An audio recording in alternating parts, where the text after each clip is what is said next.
quiénes han de ser sus colaboradores. La reina no puede rechazar un nombramiento. Y en Alemania y en España, aunque las normas hablan de propuesta del canciller y del presidente del gobierno, jefe del Estado, el rey y el presidente de la República deben ceder cuando el presidente del gobierno quiera nombrar a determinado ministro. Se ha dicho que en casos muy extraños sería posible negarse al nombramiento de un ministro que quisiera el presidente del gobierno, pero, como digo, son casos muy raros que tienen que ver con una inadecuación constitucional, así la calificaba la doctrina alemana del candidato.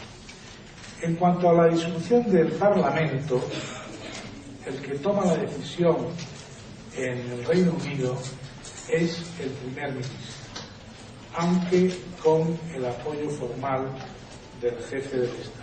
Y eso es lo que sucede también en España.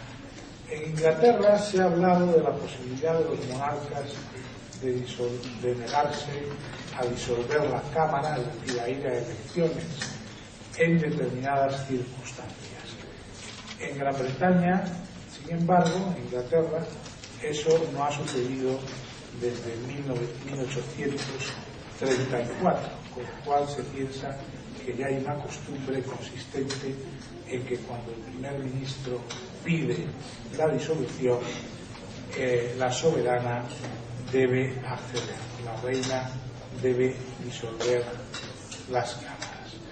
Hay quien ha dicho que en determinadas circunstancias esto podría ser discutible, pero la mejor doctrina opina que esa manera de ver las cosas es un anacronismo y como realidad política está muerta.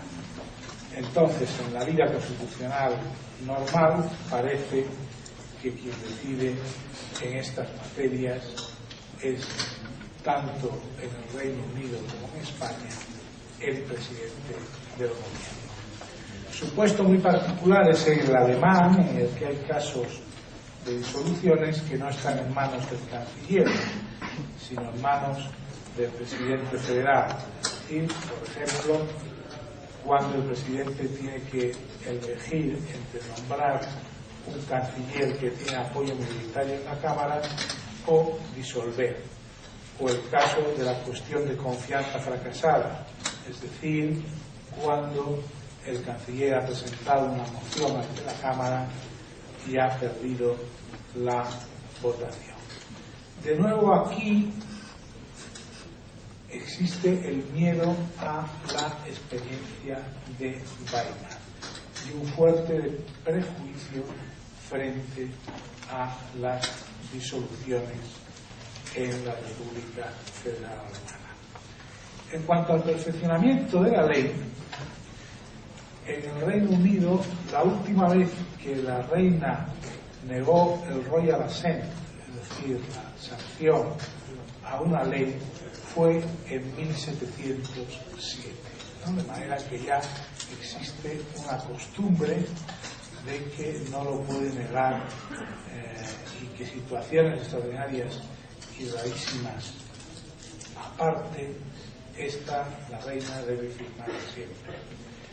En España, el artículo 91 de la Constitución configura la sanción, la promulgación y la publicación como un acto debido, algo que debe hacer el rey sin ninguna excusa ni pretexto.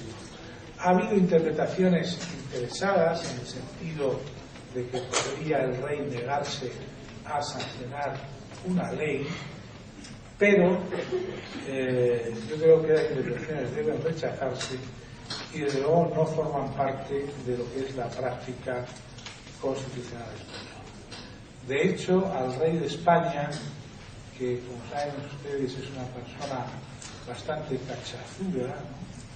E informal, le trataron de poner en un brete cuando la aprobación de la ley del aborto, diciéndole que debía hacer lo mismo que rey Balduino en Bélgica, que no dimitió, pero sí, digamos que dejó de ser rey durante un periodo de tiempo para que se pudiera sancionar esa ley, y con cierto bocejo dijo: se les olvida a ustedes que Bélgica no es España, ¿no? Y que lo que hagan los belgas a nosotros en principio nos interesa poco. Y por supuesto, independientemente de cuál pudiera ser su opinión sobre esa legislación tan controvertida, ¿no?, la legislación del aborto, la sancionó, la promulgó y la publicó, porque era lo que habían decidido las cámaras. En Alemania, sin embargo, existe el llamado Prüfungsrecht, en el artículo 82.1 de la Ley Fundamental de Bonn, que ha dado lugar a cierta competencia del presidente federal a controlar la constitucionalidad, al menos formal, de las leyes. Frente a un uso excesivo de este Prüfungsrecht, se ha dicho pura y simplemente que quien debe controlar las normas es el Tribunal Constitucional, ¿no? Un presidente federal relativamente reciente ha adoptado una actitud proclive a utilizarla y al final ha tenido que acabar dimitiendo porque esa actitud suya ha sido fuertemente criticada. En cuanto a los poderes constitucionales, nada hay que decir en Inglaterra, donde no hay tribunal constitucional. En España el rey está totalmente al margen de los procesos constitucionales, porque son procesos en que se plantean controversias, y el rey debe quedar siempre por encima de las controversias. Y sin embargo, el presidente del gobierno tiene un gran protagonismo en el recurso de constitucionalidad, en los conflictos de competencias, etcétera, etcétera. En Alemania, el presidente de la República tuvo en determinado momento la posibilidad de solicitar un dictamen consultivo al Tribunal Constitucional. Eso se ha eliminado. Es posible que plantee un órgano entre órganos constitucionales, pero está apartado de los recursos de inconstitucionalidad que los interpone el gobierno y los conflictos llamados territoriales que también los impone el gobierno en su conjunto. Respecto al nombramiento de magistrados del Tribunal Constitucional, en Alemania está totalmente en manos de los órganos legislativos, del Estado y del lugar, y en España, sin embargo, el gobierno hace la propuesta de un total de 12 de los miembros del órgano. Esto por lo que respecta a los órganos,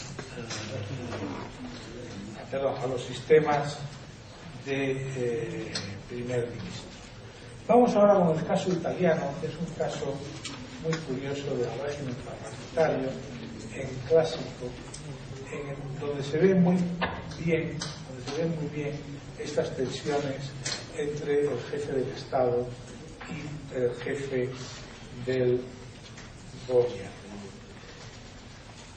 Tensiones que se reflejan en la doctrina, donde se discute mucho si no hay que ir o bien a un régimen semipresidencial con un presidente de la República reforzado, o bien a un régimen de primer ministro con un régimen con un primer ministro reforzado. La situación es muy inestable, de manera que lo que les voy a decir a ustedes es una foto fija a partir de lo que sucede más o menos en este momento y de lo que dice la Constitución. Pero digamos que varía, es una situación muy, como he dicho, inestable. En cuanto al nombramiento del presidente del Consejo de los Ministros, la Constitución dice simplemente que el presidente del Consejo de Ministros lo nombra el jefe del Estado, el presidente de la República, que a propuesta de este nombra a los ministros y que el gobierno debe tener la confianza de las dos cámaras. A partir de 1947, y es cuando se aprueba la Constitución italiana,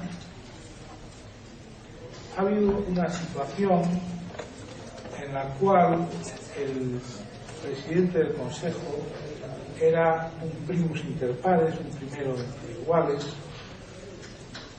y había una crónica inestabilidad gubernamental, lo cual le daba bastante poder al presidente de la República.